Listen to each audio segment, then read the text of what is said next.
The Xerian trading hub possessed all the charm of a tax audit conducted in a morgue, which made it perfect hunting grounds, according to Vorthak tactical philosophy. The station's dim corridors and sparse civilian traffic provided excellent cover for what the Syndicate euphemistically called procurement operations. Huntmaster Zelix flexed his primary combat arms as he reviewed the target profile one final time. The holographic display showed a pathetically small biped, barely reaching his thorax in height, with laughably thin skin and no visible natural weapons. The intelligence brief marked it as Homo sapiens, Origin World. Terra 3, Threat Assessment. Negligible. Remind me why we're wasting ammunition on something this soft. Tracker Voss clicked his mandibles in what passed for Vorthak amusement. His thermal sensors had been monitoring the target for the past hour, cataloging its remarkably consistent body temperature and sluggish movement patterns. Because, Zelix replied, savoring each word like a fine vintage plasma, the Core World's collectors pay premium rates for exotic specimens, and, according to our xenobiological databases, these humans are so fragile they damage themselves with their own atmospheric pressure. The third member of their hunting pack, Enforcer Crix, tested his shock prods with obvious anticipation. The file says they panic at the first sign of predation, something about fight-or-flight response dysfunction. They'd been tracking this particular human cadet for 3 standard cycles, waiting for optimal isolation. She'd proven remarkably predictable, arriving at the station's single cafe every morning, ordering the same bitter liquid stimulant, and sitting alone while staring at data displays. Perfect prey behavior, really. Routine meant vulnerability, and vulnerability meant profit. Movement pattern suggests low spatial awareness, Voss reported, adjusting his targeting array. Subject has not once scanned the environment for potential threats. Survival instincts appear completely atrophied. The human in question, identified in their files only as Kess, Academy Registry 7745-Delta, currently occupied a corner booth in the cafe's most isolated section. Over 97% of viewers here are watching without subscribing. Don't be one of them. Hit that subscribe button right now and join the journey. Every click helps us grow stronger, and you'll never miss the next epic story.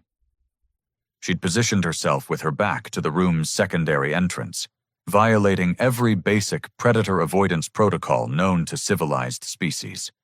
Even herbivorous Centaurian bloom feeders knew better than to expose their flanks so carelessly. Zelix gestured his pack forward. Time to collect their prize. They approached with standard intimidation protocols, synchronized movements, threat displays, and the subtle electromagnetic interference that disrupted most species' neural pathways. The cafe's few other patrons, a Rigelian merchant, 2 Tau Ceti freight handlers, immediately found urgent business elsewhere. Excellent.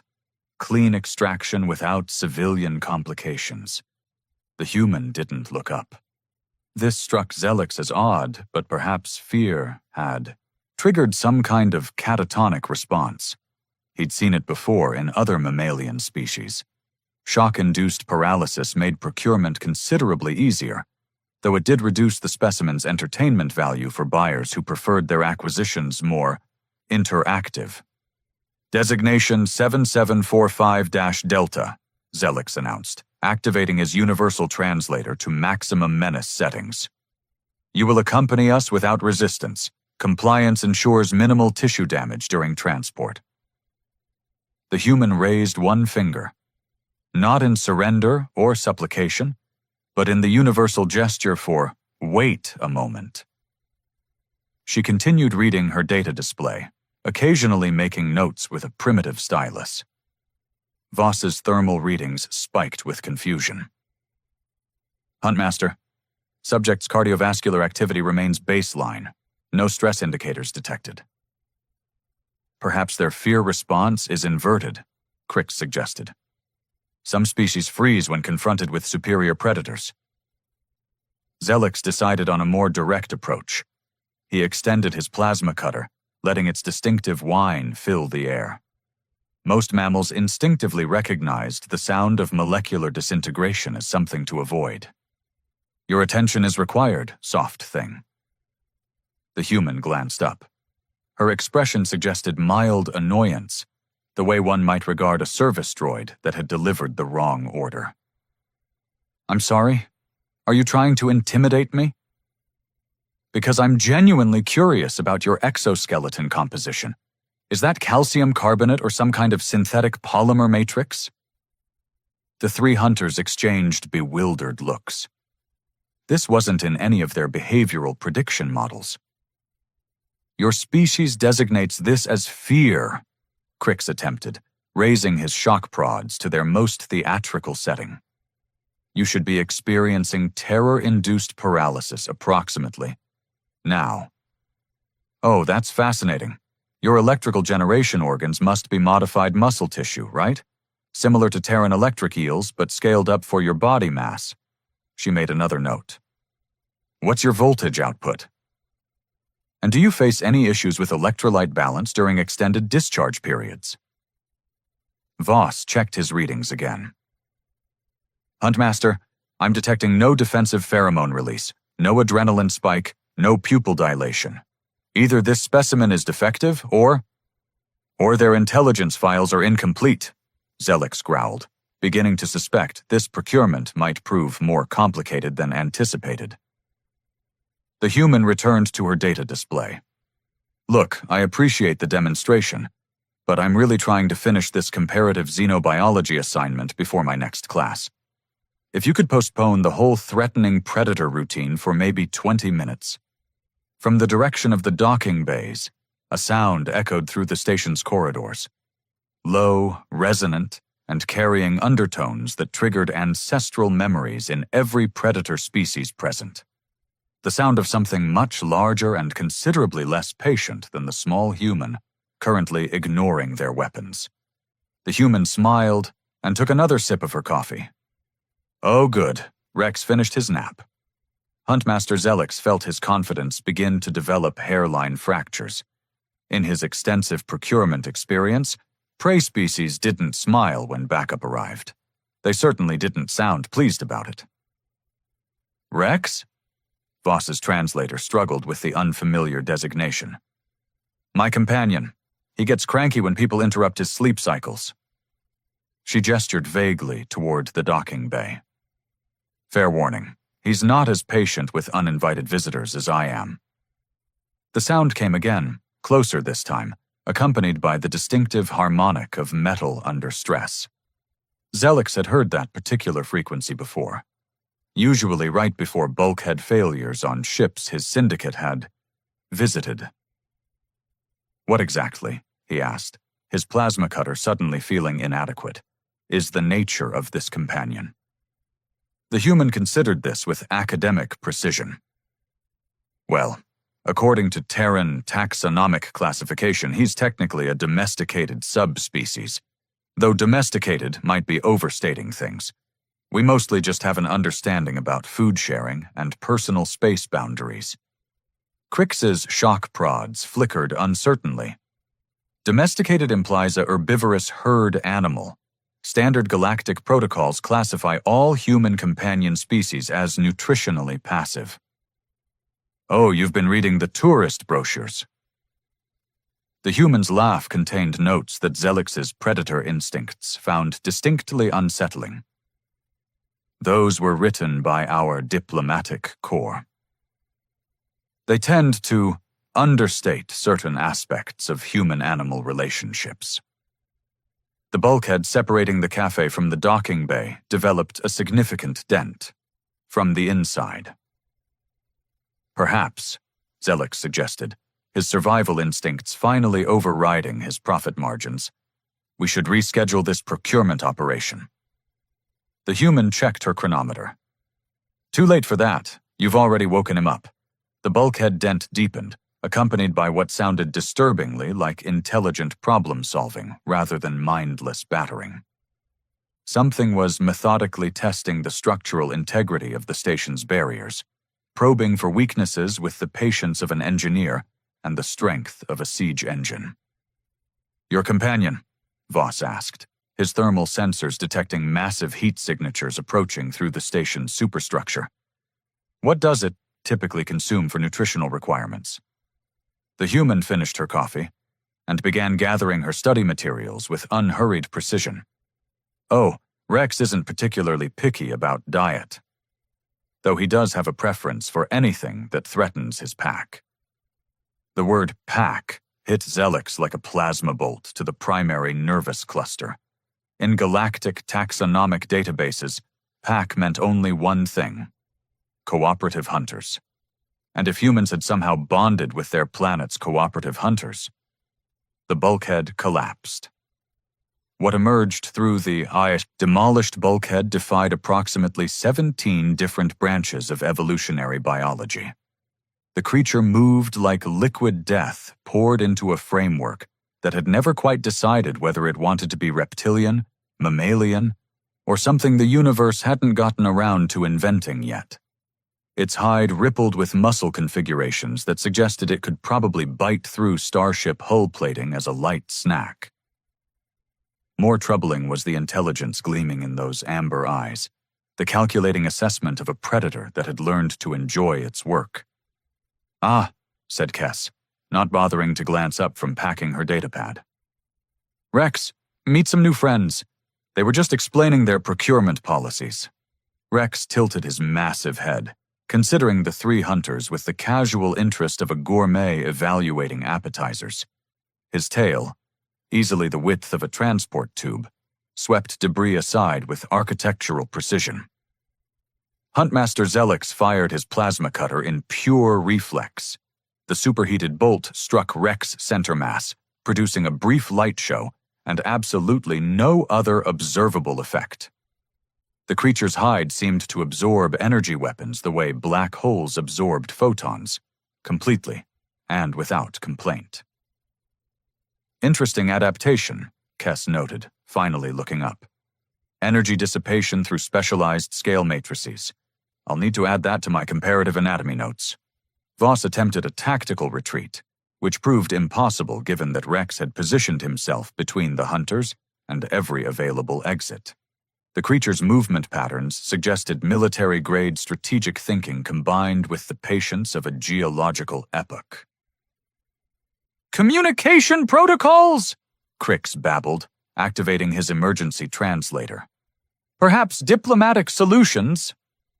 Rex's response was a sound that existed somewhere between a purr and a reactor core, achieving critical mass. The universal translator gave up after the third syllable and displayed an error message that roughly translated to "conceptual impossibility detected." "He says hello," Kess interpreted cheerfully. "Also that you smell like fear sweat and questionable life choices. Rex has strong opinions about personal hygiene. The tactical situation deteriorated rapidly. Voss discovered that his shock prods, designed to incapacitate most carbon-based life forms, merely tickled Rex into what appeared to be amusement. The creature's electromagnetic field fluctuated in patterns that suggested he was actively enjoying the sensation.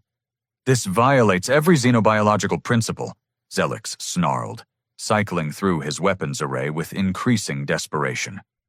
"Symbiotic relationships don't function at this scale. Mammals can't bond with apex predators." "Oh, we're not bonded exactly." Kess packed away her stylus with academic precision. "More like we have a mutually beneficial arrangement. I handle the complex reasoning tasks, and Rex deals with problems that require more direct solutions." Rex demonstrated his problem-solving methodology by casually dismantling Crix's shock prod array.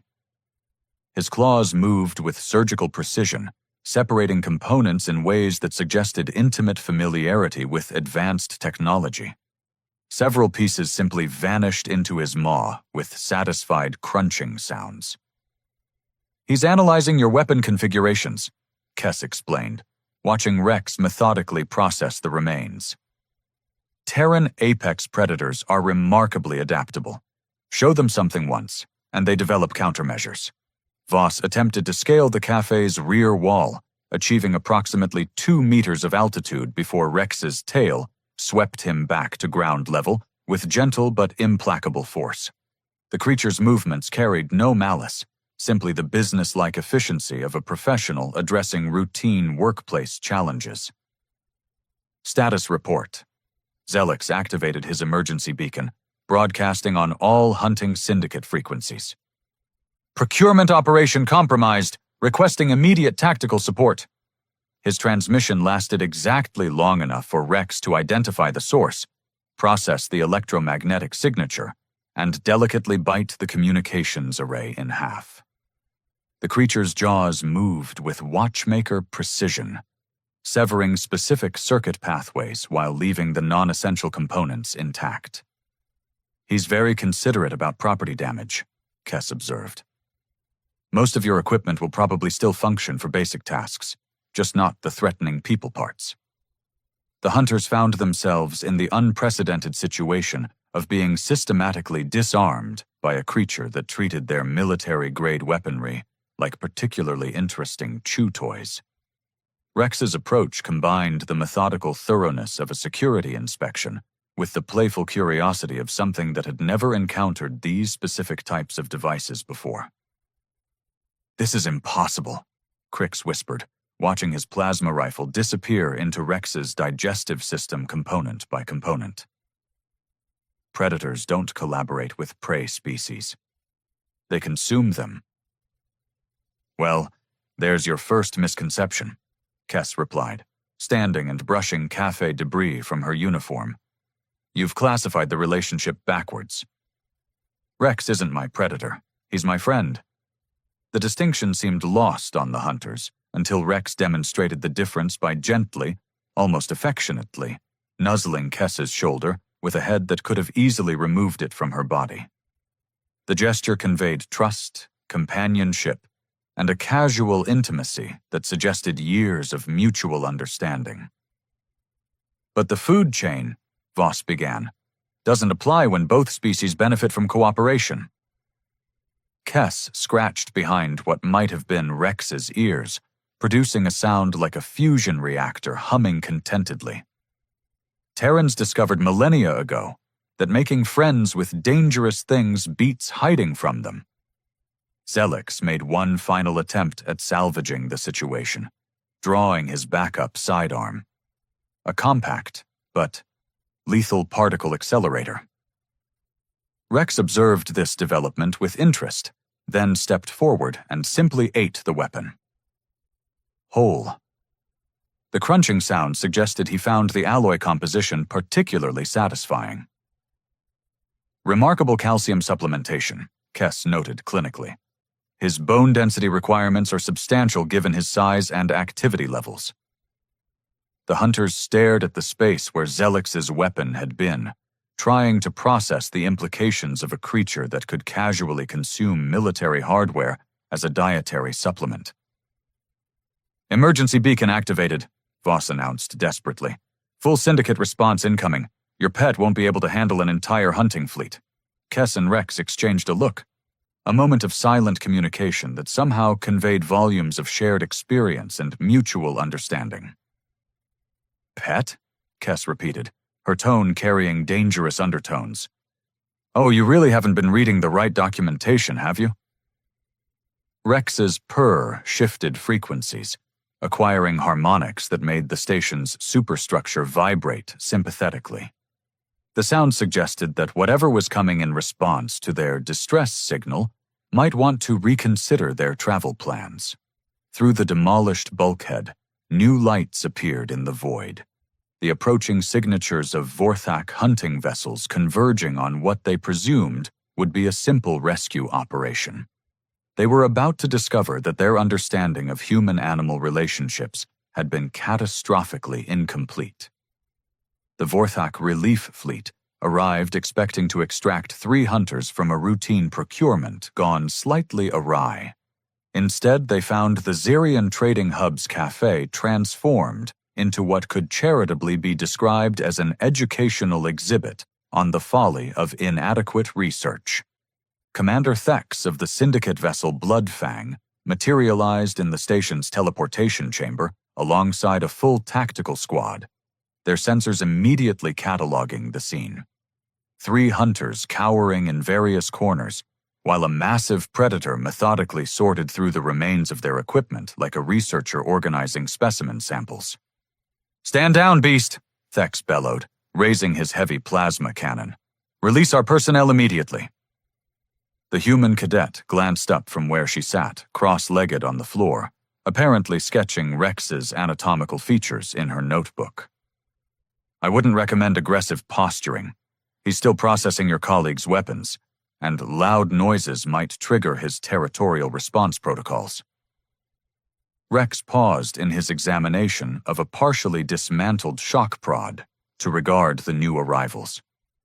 His assessment was swift, thorough, and concluded with what appeared to be profound disappointment. These specimens offered no technological innovations worth investigating. Territorial response? Commander Thex's tactical readouts were producing warnings in languages his translator couldn't identify. "What manner of biological weapon are you harboring?"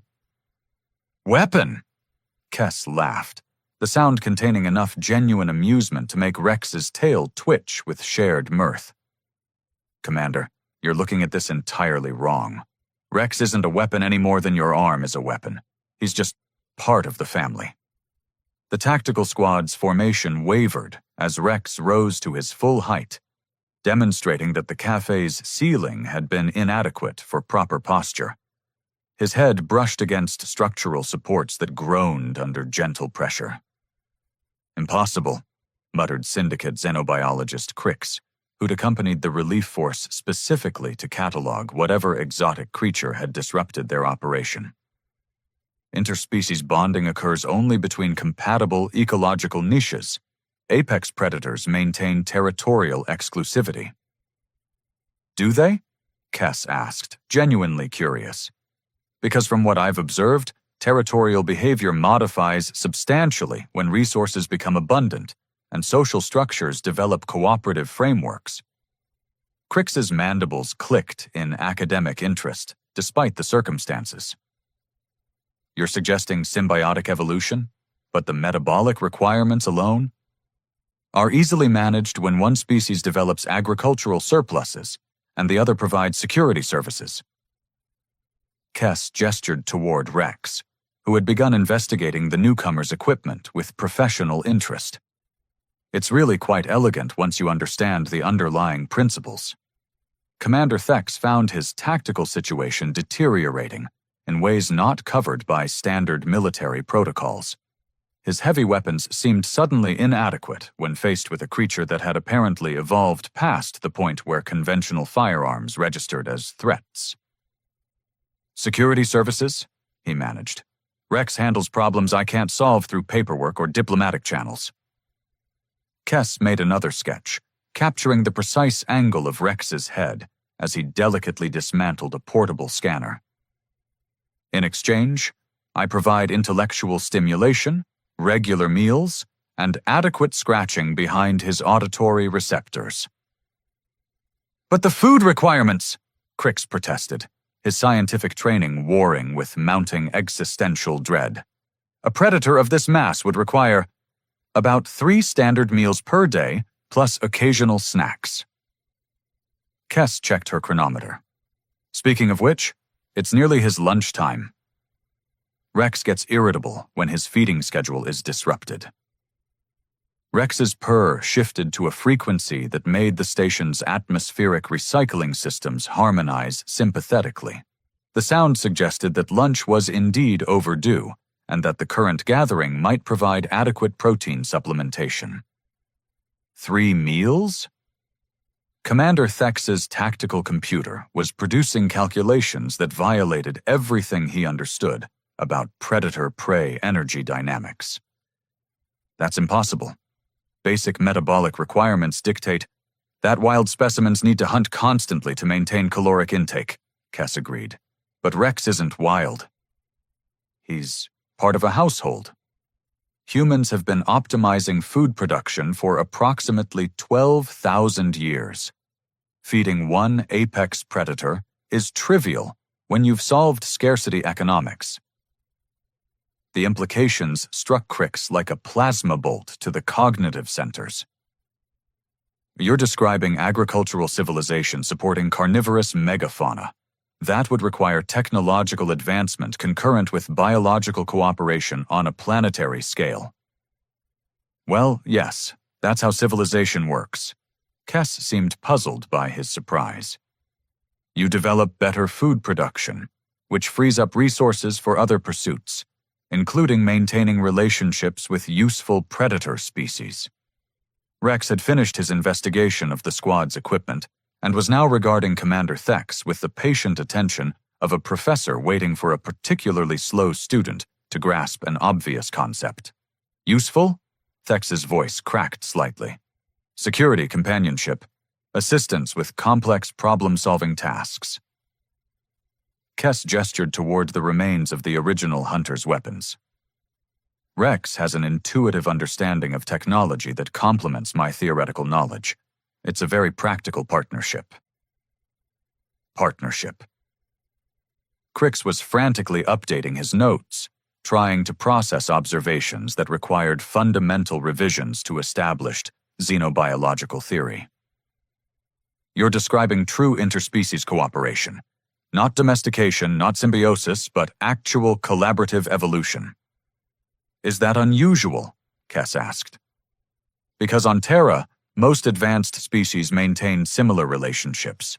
Humans, canids, felines, equines, various raptorial birds. Even some of the larger marine predators have working arrangements with coastal communities. Commander Thex's tactical readouts were now displaying error messages in 17 different programming languages. You're claiming your entire species has developed cooperative relationships with planetary apex predators? Not all of them, Kes admitted. Some species prefer solitary lifestyles. But most of the intelligent predators found partnership more efficient than competition. Shared resources, divided labor, mutual protection. It's basic economic theory applied to ecological relationships. Rex approached Crix with scientific curiosity, apparently recognizing a fellow researcher. The xenobiologist stood frozen as the massive predator delicately sniffed his equipment arrays, categorizing scents and technologies with methodical precision. He's interested in your data collection methods, Kes translated. Rex appreciates good research techniques. Would you mind if he examined your xenobiological scanner? He's always curious about new analytical tools. You want me to let a planetary apex predator handle advanced scientific equipment? Crix's voice climbed several octaves. He's very careful with delicate instruments. Rex understands the value of proper data collection. Kes made a final notation in her sketch. Besides, he might offer insights into your current research projects. Predator species often notice patterns that escape laboratory analysis. Rex's rumbling commentary seemed to confirm this assessment, though his observations remained incomprehensible to the universal translators. "What is he saying?" Commander Thex demanded. "He thinks your threat assessment protocols are inadequately designed," Kes replied. "Something about classification systems that rely too heavily on physical characteristics without considering behavioral adaptability. Rex believes most galactic databases suffer from insufficient field research. The commander's plasma cannon felt increasingly obsolete in his hands. And what would he recommend for improved threat assessment?" Kes consulted her notebook, where she'd apparently been recording Rex's ongoing commentary. Direct observation of social structures, analysis of technological integration patterns, and evaluation of cooperative capacity rather than individual combat potential. She looked up at the assembled Vorthak with academic interest. "He says your species shows promise for collaborative development. But your cultural obsession with predation has limited your evolutionary flexibility. Commander Thex stared at the creature that was apparently conducting a real-time behavioral assessment of his entire squad. He's analyzing us? Rex finds other species fascinating. It's one of his more endearing qualities. Kess gathered her study materials with practiced efficiency. Though I should mention that his analysis has identified several tactical vulnerabilities in your current formation. He suggests repositioning your rear guard and upgrading your sensor arrays. The revelation that they were being professionally critiqued by their intended prey struck the Vorthak with the force of a philosophical singularity. Their entire understanding of interspecies dynamics was collapsing in real time. "We came here to capture one human," Crix whispered, "and instead discovered that our classification systems are fundamentally flawed," Kess agreed cheerfully. "Rex thinks this will make an excellent case study for my comparative xenobiology thesis. Would you mind if I cited your syndicate's research methodologies as an example of incomplete data analysis?"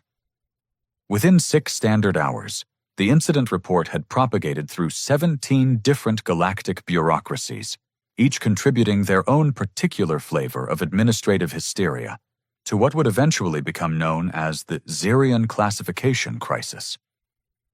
Director Vex of the Galactic Species Assessment Bureau sat in his climate-controlled office, staring at documents that seemed determined to invalidate his entire career.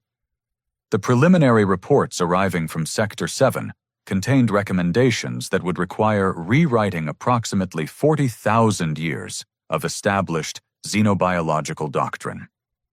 "Read me the Vorthak testimony again," he ordered his assistant, a perpetually nervous Centaurian named Flux. "Subject species demonstrates unprecedented technological integration with indigenous apex predators," Flux recited, his bioluminescent patches flickering with stress. "Current threat assessments appear catastrophically inadequate. Request immediate reclassification protocols for all Terra 3 specimens." Vex massaged his temporal lobes, feeling the onset of what promised to be a career-ending migraine. And the Syndicate's official position?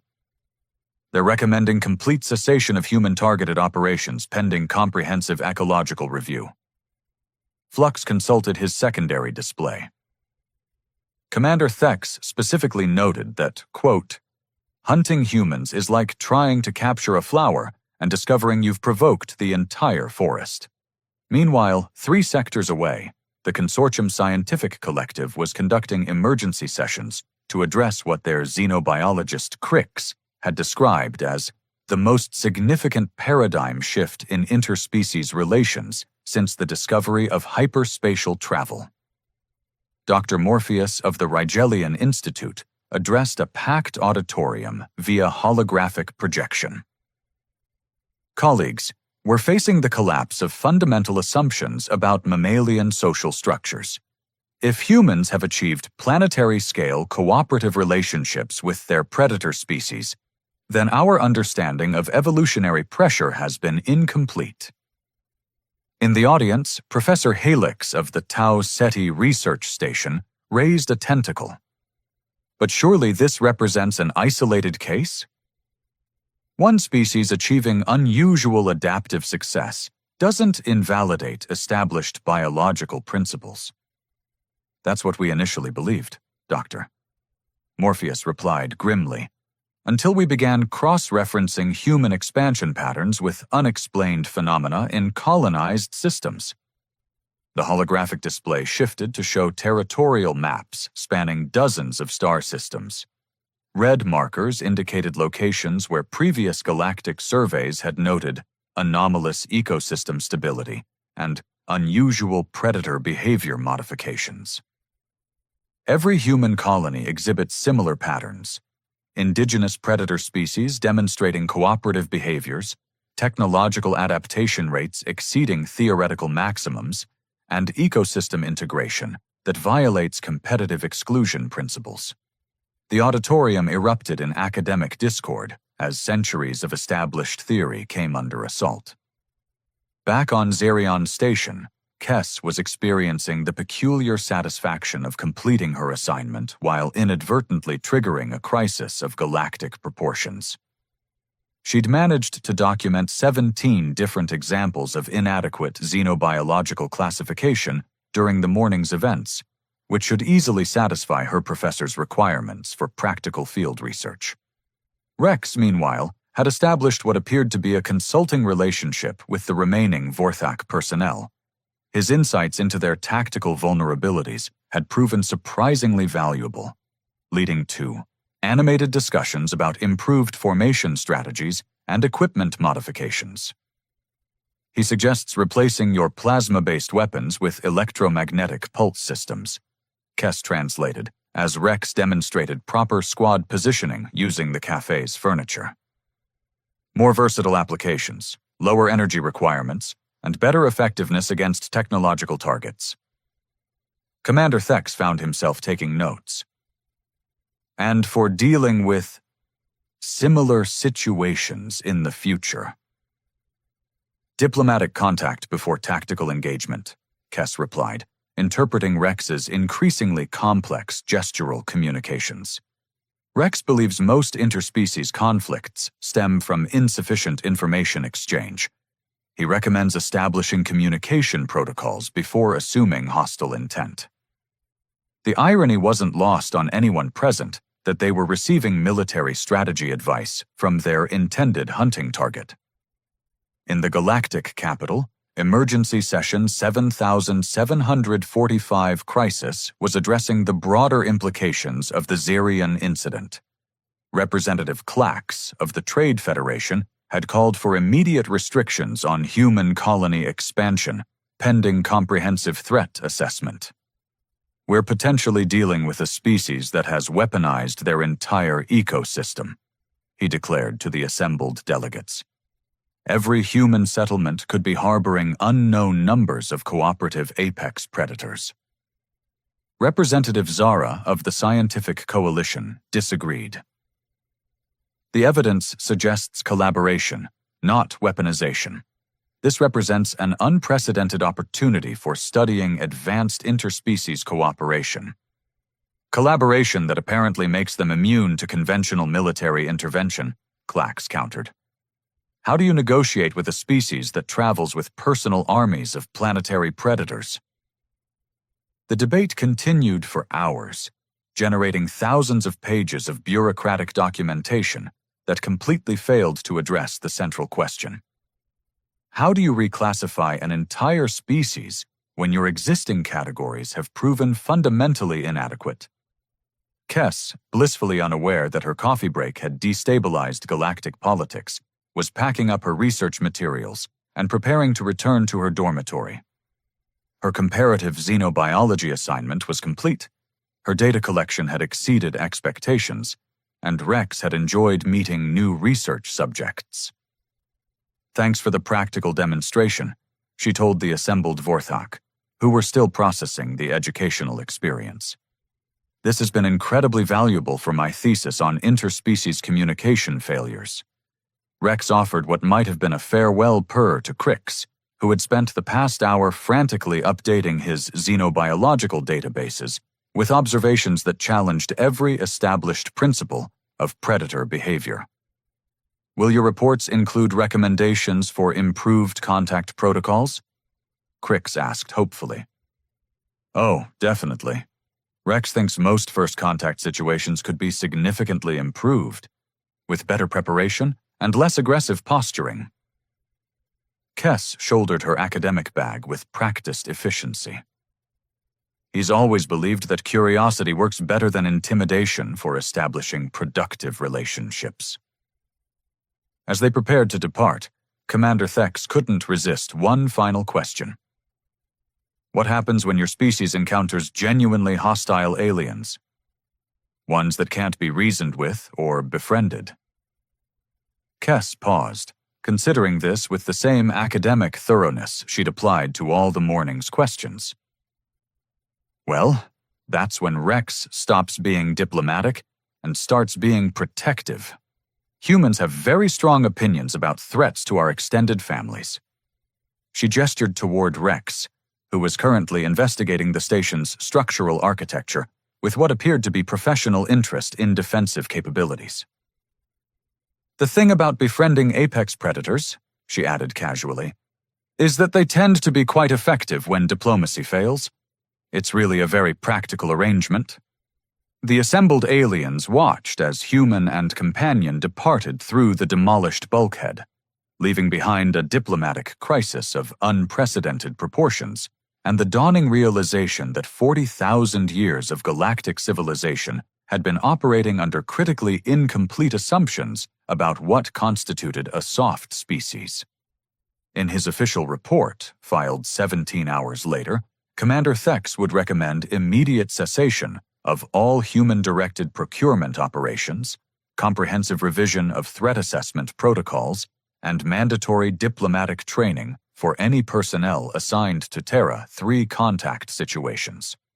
His final notation, buried in the appendices where only the most dedicated bureaucrats would find it, read simply, "Humans don't have pets. They have friends." This distinction appears to be tactically significant. The recommendation would eventually propagate through 43 different government agencies, spawning committees, subcommittees, and working groups dedicated to answering the question of how to diplomatically engage with a species that had somehow convinced their planet's apex predators to help with the household chores. Kess, meanwhile, was already looking forward to her next assignment: a comparative study of galactic diplomatic protocols and their effectiveness in establishing productive interspecies relationships. Rex had expressed particular interest in the research methodology, especially the practical fieldwork components. After all, there were still quite a few species whose classification systems could benefit from first-hand educational experiences.